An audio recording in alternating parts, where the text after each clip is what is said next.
Doctor Mohammad Yunus স্যারকে রীতিমতো ভয় পেতে শুরু করেছে ইন্ডিয়া। দেখেন, স্বাধীনতার ৫৩ বছরে কোনো সরকারই ইন্ডিয়ার বিরুদ্ধে এরকম অ্যাকশনে যাইতে পারে নাই, কোনো সরকারই না।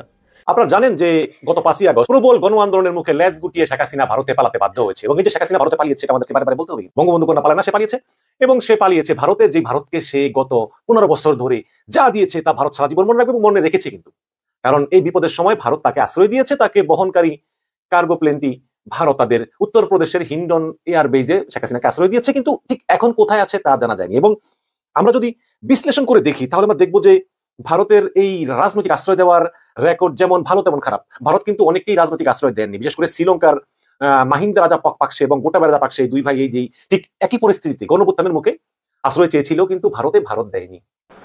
বাংলাদেশে বন্যা পরিস্থিতি কি, এটা আমাদের কিন্তু কারোরই জানা বাকি নাই। আর এই বন্যা পরিস্থিতির 1 নম্বর মূল কারণ হলো ভারত। এটা কিন্তু আমরা খুব ভালো করেই সকলেই জানি। অবশেষে প্রিয় দর্শক শ্রোতা, ভারতকে কড়া জবাব দেওয়া হবে এবং ভারত কঠিন বিপদে পড়তে যাচ্ছে। প্রিয় দর্শক, গুরুত্বপূর্ণ 2টি ভিডিও আজকে আপনাদের সাথে শেয়ার করব। আপনারা সকলেই জানেন 5ই আগস্ট বাংলাদেশ থেকে পালিয়ে চলে গেছে মাননীয় প্রধানমন্ত্রী শেখ হাসিনা, অর্থাৎ সাবেক প্রধানমন্ত্রী শেখ হাসিনা। গণঅভ্যুত্থানের মুখে পড়ে, ছাত্রদের আন্দোলনের তীব্র আন্দোলনের মুখে পড়ে পালাতে বাধ্য হয়েছে শেখ হাসিনা। অবশেষে শেখ হাসিনা কিন্তু ভারতে এখন পর্যন্ত রয়েছে, কিন্তু আর কতদিন থাকতে পারবে তার সময় কিন্তু ফুরিয়ে এসেছে এবং শেখ হাসিনা কঠিন বিপদে পড়তে যাচ্ছে এমন নিয়ে আলোচনা করেছেন কাজী হেমায়েতুদ্দিন মিশন।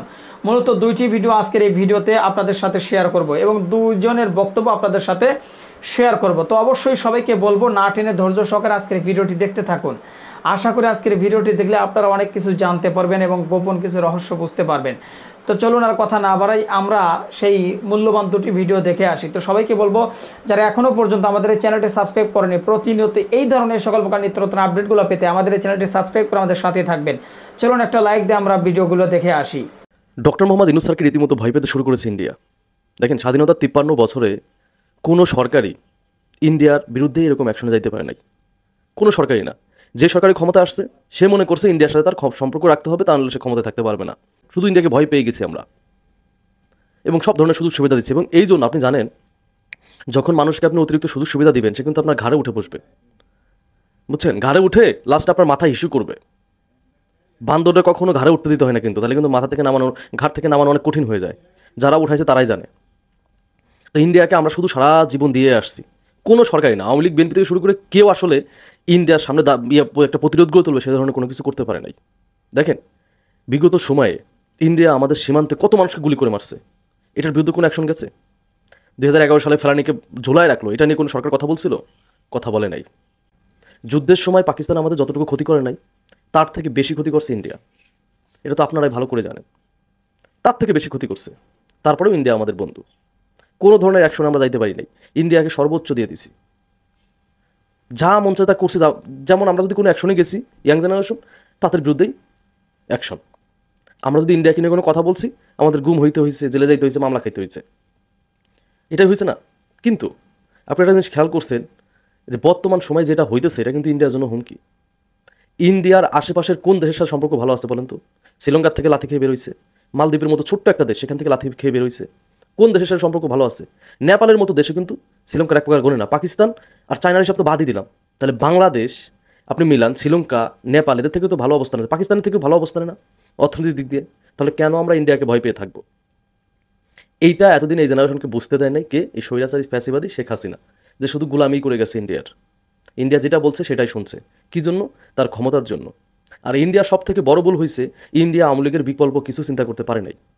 বিগত সময়ে আওয়ামী লীগের বিকল্প কিছু তারা চিন্তা করতে পারে না, কারণ তারা এমন কিছু সিস্টেম করে রাখছিল বাংলাদেশে, ইন্ডিয়াও বিশ্বাস করতো আগামী 100 বছর আওয়ামী লীগের কাছ থেকে ক্ষমতা নিতে পারবে না। এমন কিছু সিস্টেম চালু করে রাখছিল। এত বড় আন্দোলন হবে, আওয়ামী লীগ তো দূরের কথা, ইন্ডিয়াও বিশ্বাস করতে পারতেছিল না যে এত বড় আন্দোলন বাংলাদেশে হবে। এটা তো আপনারাই জানেন। এখন ডক্টর মোহাম্মদ ইউনূস স্যারকে রীতিমতো ভয় পাওয়া শুরু করছে কি জন্য জানেন? আপনারা বিএসএফ বাংলাদেশ আর ইন্ডিয়ার বর্ডারে আপনার তার কাটা দিতেছিল, এখানে কিন্তু বিজিবি বাধা দিছে এবং সেই কাজ বন্ধ হয়ে গেছে। এটা একটা অ্যাকশন, যেটা শেখ হাসিনাকে যদি বলতো শেখ হাসিনা নিজের খরচে করে দিত, সেটা বাধা দিছে কে? ডক্টর মোহাম্মদ ইউনূসের সরকার, বিজিবি, সেটা বাধা দিছে এবং তারা কিন্তু করতে পারেনি। বিএসএফ লাস্টে কাজ বন্ধ করে দিছে। আপনারা বিগত সময় দেখছেন, বাংলাদেশে কোনো যদি মানুষ যদি অবৈধভাবে ইন্ডিয়া যেতে দিত তাহলে গুলি করে মারতো, অথবা বাংলাদেশ সীমান্তের বাংলাদেশ এরিয়া থেকে গুলি করে মানুষ মারছে না? মেরে কি করছে?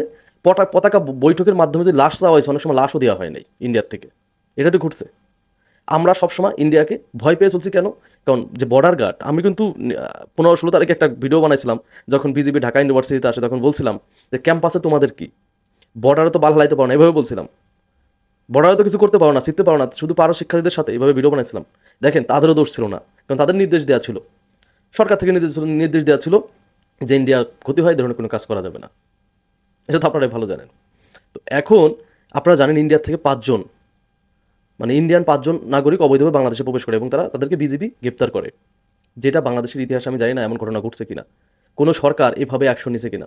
ঢোকার পরে 5 জনকে কিন্তু গ্রেপ্তার করে বিজিবি, গ্রেপ্তার করার পরে তাদেরকে পুলিশের কাছে দিয়ে দেয়। এবং অনেক সময়, অনেকবার পতাকা বৈঠক হওয়ার পরেও ডিরেক্ট বিজিবি বলে দিছে না, তারা আমাদের কাছে নাই, তাদেরকে আমরা পুলিশে হস্তান্তর করছি, পুলিশের কাছে, এটা বলে দিছে। তো বিগত সময় পতাকা বৈঠকে বসতে গিয়ে গুলাগুলি হয়েছে, এমন ঘটনাও ঘটছে না? কিন্তু এটা কেন সম্ভব হয়েছে? ডক্টর মোহাম্মদ ইউনূস স্যারের জন্য। এখন ডক্টর মোহাম্মদ ইউনূস স্যারকে রীতিমতো ভয় পেতে শুরু করছে। ইন্ডিয়া কিন্তু কয়েকটা মিশন বাংলাদেশে চালাইছিল, যেমন হিন্দুদের দিয়ে একটা প্ল্যান করছিল যে হিন্দুদের দিয়ে একটা আন্দোলন ঘটায় এই ডক্টর মোহাম্মদ ইউনূসকে সরানো যায় কিনা। ডক্টর মোহাম্মদ ইউনূসকে রীতিমতো মনে করেন প্রচুর ভয় পেতেছে এবং চায় না ইন্ডিয়া যে তারা আমার দরকার নাই। ডক্টর মোহাম্মদ ইউনূসকে সহ্য করতে পারতেছে না। এই জন্য এই হিন্দুদের দিয়ে একটা আন্দোলন করার চেষ্টা করলো, এটা ব্যর্থ। সব ধরনের ব্যর্থতা দিয়ে দেখছে যে এখন কিভাবে এই ডক্টর মোহাম্মদ ইউনূসের সরকারের সাথে একটা সম্পর্ক তৈরি করা যায়, ভালো একটা সম্পর্ক তো তৈরি হচ্ছে না। এটা হচ্ছে সব থেকে ইন্ডিয়ার মাথা ব্যথার কারণ। এই যে হুট করে যে বাংলাদেশে পানি আসলো, বস্তি তোমার দেশে পানি বেড়ে গেছে, বাদ টপকায় পানি চলে আসতেছে, তোমরা ছাড়া কোনো উপায় ছিল না, হ্যান ত্যান ডেভেলপ অনেক কিছু ঘটতে পারে। যে তুমি বাংলাদেশে যে নদীগুলা ইন্ডিয়ার থেকে আইছে, সব নদীতে কেন বাদ দিছো? তুমি বাদ দিয়ে যখন খেয়ালখুশি মতো পানি ছেড়ে দিয়ে বন্যায় ডুবাবা, খেয়ালখুশি মতো আটকায় দিয়ে পানিও বন্ধ করে দিবা, এটা তো হবে না, এটা তো কোনো নিয়ম নাই। তারপরেও তারা করছে বিগত সময়ে, এটা নিয়ে কোনো সরকার কথা বলে নাই। এখন ডক্টর মোহাম্মদ ইউনূস স্যারের যেই সব কাজ মানে শুরু করছে, সেইগুলা হচ্ছে ডিরেক্ট ইন্ডিয়া ভয় পাওয়া শুরু করছে। আপনারা জানেন যে গত 5ই আগস্ট প্রবল গণ আন্দোলনের মুখে লেজ গুটিয়ে শেখ হাসিনা ভারতে পালাতে বাধ্য হয়েছে। এবং এই যে শেখ হাসিনা ভারতে পালিয়েছে, এটা আমাদেরকে বারে বলতে হবে। বঙ্গবন্ধু কন্যা পালায় না, সে পালিয়েছে। এবং সে পালিয়েছে ভারতে, যে ভারতকে সে গত 15 বছর ধরে যা দিয়েছে তা ভারত সারা জীবন মনে রাখবে এবং মনে রেখেছে। কিন্তু কারণ এই বিপদের সময় ভারত তাকে আশ্রয় দিয়েছে, তাকে বহনকারী কার্গো প্লেনটি ভারত তাদের উত্তরপ্রদেশের হিন্ডন এয়ারবেজে শেখ হাসিনাকে আশ্রয় দিয়েছে। কিন্তু ঠিক এখন কোথায় আছে তা জানা যায়নি। এবং আমরা যদি বিশ্লেষণ করে দেখি, তাহলে আমরা দেখবো যে ভারতের এই রাজনৈতিক আশ্রয় দেওয়ার রেকর্ড যেমন ভালো তেমন খারাপ। ভারত কিন্তু অনেককেই রাজনৈতিক আশ্রয় দেননি, বিশেষ করে শ্রীলঙ্কার মাহিন্দা রাজাপাকসে এবং গোটাবায়া রাজাপাকসে, দুই ভাই এই যে ঠিক একই পরিস্থিতিতে গণঅভ্যুত্থানের মুখে আশ্রয় চেয়েছিল, কিন্তু ভারত দেয়নি। আফগানিস্তানের সাবেক প্রেসিডেন্ট আশরাফ ঘানি, সেই আশরাফ ঘানিকেও কিন্তু ভারত আশ্রয় দেয়নি। আবার উল্টো দিকে আমরা দেখলাম যে শেখ হাসিনাকে আশ্রয় দিয়েছে এই তিব্বতের আধ্যাত্মিক ধর্মগুরু দালাই লামাকে আশ্রয় দিয়েছে। এরকম নিজের স্বার্থের যারা অনুকূলে, যারা আসলে ভারতের স্বার্থের অনুকূলে কাজ করে, নিজের দেশের সঙ্গে বিশ্বাসঘাতকতা করে ভারতের স্বার্থ দেখে, সেই ধরনের নেতাগুলিকে কিন্তু ভারত আশ্রয় দেয়, না হলে বলা হবে যে বেইমানি। এই কারণেই কিন্তু শেখ হাসিনাকে আশ্রয় দেওয়ার আগে Narendra Modi all party meeting ডেকেছিল। কংগ্রেস আছে, তারপরে তৃণমূল কংগ্রেস সহ আরো যেসব দলগুলো আছে, সব দলগুলোর মতামতের ভিত্তিতে শেখ হাসিনাকে আশ্রয় দিয়েছে। এখন আপনারা প্রতিনিয়ত দেখতে পাচ্ছেন যে বাংলাদেশের বিভিন্ন জায়গায় শেখ হাসিনার নামে একাধিক হত্যা মামলা হচ্ছে। অলরেডি মনে মামলার সংখ্যা 30-35 ছাড়িয়ে গিয়েছে এবং আরো মামলা হবে। শেষ পর্যন্ত হয়তো এই মামলার সংখ্যা গিয়ে 200-300-তে ঠেকবে এবং সবগুলো হত্যা মামলা। তো এখন প্রশ্ন হচ্ছে যে শেখ হাসিনাকে যদি ভারতের কাছে চাওয়া হয় যে আমরা শেখ হাসিনাকে ফেরত চাই, আমরা তার বিচার করব, বাংলাদেশ ভারত বন্ধু রাষ্ট্র, আমরা চাই তোমরা শেখ হাসিনাকে ফেরত দাও, তাহলে ভারতের উত্তর কি হবে? এই বিষয়ে একটি সংবাদ দিয়েছে ভারতের আনন্দবাজার পত্রিকা। এবং অবশ্যই আনন্দবাজার পত্রিকার সঙ্গে ভারতীয় সরকারের বিভিন্ন রথী মহারথীদের নিয়মিত কানেকশন আছে এবং তারা বিশ্লেষণ করে তারা একটি খবর প্রচার করেছে। আমি একটু পড়ে শোনাই। হেডলাইন করেছে, ঢাকা চাইলেই হাসিনাকে ফেরাতে বাধ্য নয় দিল্লি। মানে বাংলাদেশ চাইলেই হাসিনাকে ফেরত দিতে বাধ্য নয় ভারত। গণঅভ্যুত্থানে শেখ হাসিনা সরকার ক্ষমতাচ্যুত হওয়ার পরে মোহাম্মদ ইউনূসের নেতৃত্বে একটি অন্তর্বর্তীকালীন সরকার প্রতিষ্ঠিত হয়েছে বাংলাদেশে। এই সরকারে কোনো রাজনৈতিক দলের প্রতিনিধি নেই, কিন্তু বিএনপি এবং জামাত ইসলামের মতো এতদিন সরকার বিরোধী অবস্থানে থাকা রাজনৈতিক দলগুলি বাংলাদেশের ইউনূস সরকারকে সমর্থন করেছে। দেশ থেকে প্রাক্তন প্রধানমন্ত্রী শেখ হাসিনা এখন ভারতে। তাই প্রশ্ন উঠছে যে বাংলাদেশ সরকার যদি শেখ হাসিনাকে ফেরত দেওয়ার আর্জি ভারতের কাছে জানায়, তাহলে ভারত কি শেখ হাসিনাকে ঢাকার হাতে তুলে দিতে বাধ্য? বাংলাদেশ সরকারের তরফে এখনো প্রাক্তন প্রধানমন্ত্রীকে মানে হাসিনাকে প্রত্যাপনের কথা ভারতকে বলা হয়নি, কিন্তু আগের সরকারের সব কর্তা ব্যক্তির কূটনৈতিক পাসপোর্ট মানে লাল পাসপোর্ট বাতিল করায় হাসিনাও সেই কূটনৈতিক রক্ষা কবচ হারাচ্ছেন। মানে হচ্ছে যে হাসিনা তো প্রধানমন্ত্রী পদ থেকে পদত্যাগ করছে, পদত্যাগ করার পরে হাসিনা তার যে কূটনৈতিক লাল পাসপোর্ট, সেই লাল পাসপোর্ট দিয়েই কিন্তু সে ভারতে গেছে এবং যতদিন পর্যন্ত তার এই লাল পাসপোর্ট ভ্যালিড, তিনি কিন্তু একটা কূটনৈতিক মর্যাদা পাবেন এবং এগুলো সাধারণত পায়। যেমন বিশেষ করে বাংলাদেশের যে যারা সাবেক প্রধানমন্ত্রী, তারা প্রধানমন্ত্রী না থাকলেও কিন্তু লাল পাসপোর্টটা থাকে। যদিও বেগম জিয়ারটা ছিল না, শেখ হাসিনা ক্যান্সেল করে দিয়েছিল। তো এখন এই শেখ হাসিনার এটা এতদিন ছিল, কিন্তু গত পরশুদিন ইউনূস সরকার আগের সরকারের যত কর্তা ব্যক্তি আছে সবার লাল পাসপোর্ট ক্যান্সেল করে দেওয়ার কারণে হাসিনা লাল পাসপোর্টটাও কিন্তু ক্যান্সেল হয়ে গিয়েছে, এবং এতে হাসিনা নতুন করে বিপাকে পড়েছে। সঙ্গে সঙ্গে হাসিনার বিরুদ্ধে একের পর এক মামলা প্রতিদিন চাপানো হচ্ছে। এখানে চাপানো হচ্ছে কথাটা আসলে ভুল, এটা আনন্দবাজার পত্রিকা তো ভারতের, মামলা করা হচ্ছে, যার অধিকাংশই হত্যা এবং গণহত্যার মতো গুরুতর অভিযোগে করা। এই পরিস্থিতিতে শেখ হাসিনাকে প্রত্যার্পণের দাবি জানিয়েছেন বিএনপির মহাসচিব মির্জা ফখরুল ইসলাম আলমগীর। ফখরুল ইসলাম আলমগীর বলেন যে ভারত ও বাংলাদেশের মধ্যে 2013 সালের প্রত্যাপন চুক্তি হওয়ার পরে হাসিনাকে ভারত আমাদের হাতে তুলে দিতে বাধ্য। ফখরুল বলেন যে প্রত্যাপনের পরে খুনের আসামি হিসাবে হাসিনার বিচার করা হবে ঢাকার আদালতে। তবে যেহেতু বাংলাদেশ সরকারের কোনো পদে ফখরুল নেই, তাই হাসিনাকে ফেরত দেওয়ার বিষয়ে তার কথার কোনো জবাব ভারত সরকার দেয়নি। কিন্তু ফখরুলের কথার জবাব ভারত না দিলেও এটা অত্যন্ত স্পষ্ট যে ভারতে যে হাসিনা আছে বা ভারতে যে হাসিনা অবস্থান নিয়ে আছে, এটা কিন্তু বাংলাদেশ এবং ভারতের মধ্যে বিরোধিতা বাড়াবে।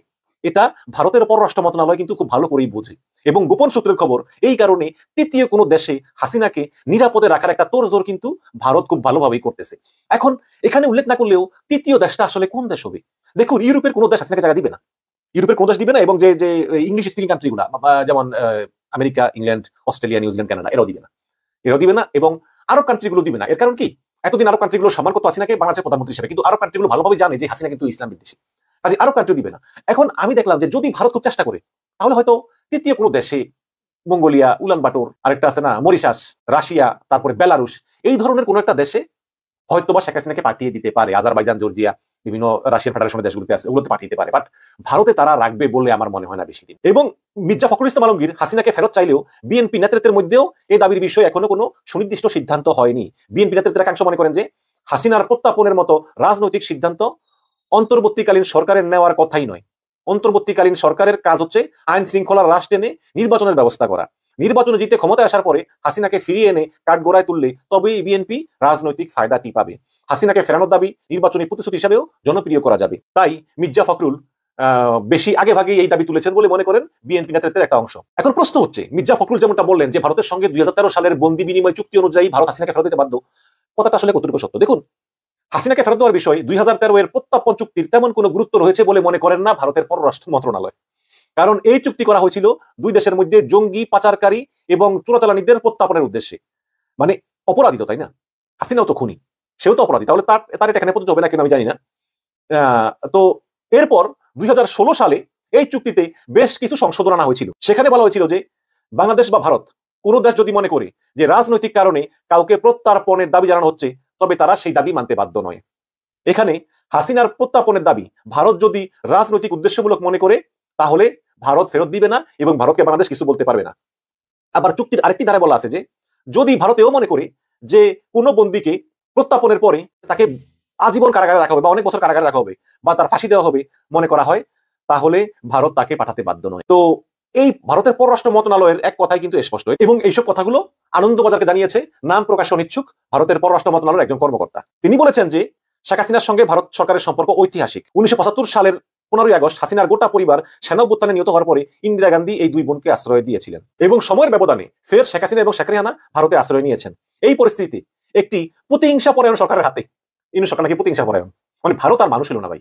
যেই হাসিনা এতগুলো মানুষ মারলো, গণহত্যা করলো, বাংলাদেশের ইতিহাসে নিষ্ঠুর গণহত্যা চালালো, ভারত তাদেরকে একটা কথা বললো না দুই বোনকে যে তোমরা কেন এতগুলো গণহত্যা চালালে, তোমরা কেন ক্ষমতা ছেড়ে দিলে না, তোমরা কেন দেশ পরিচালনায় গত 15 বছর ধরে এত নির্যাতন করলে, এত গুম করলে, এগুলো কিছু ভারত বলে না। ভারত বললো যে ইউনূস সরকার প্রতিহিংসা পরায়ণ। মানে কি বলবো আর, আমি জানি না ভারতের সঙ্গে আমাদের সম্পর্ক আসলে ভবিষ্যতে কিরকম রাখা উচিত। প্রতিহিংসা পরায়ণ সরকারের হাতে ভারত কখনোই হাসিনাকে ছেড়ে দিতে পারে না। তাই তৃতীয় কোনো দেশে তাদের নিরাপদ আশ্রয়ের বিষয়টি খতিয়ে দেখা হচ্ছে।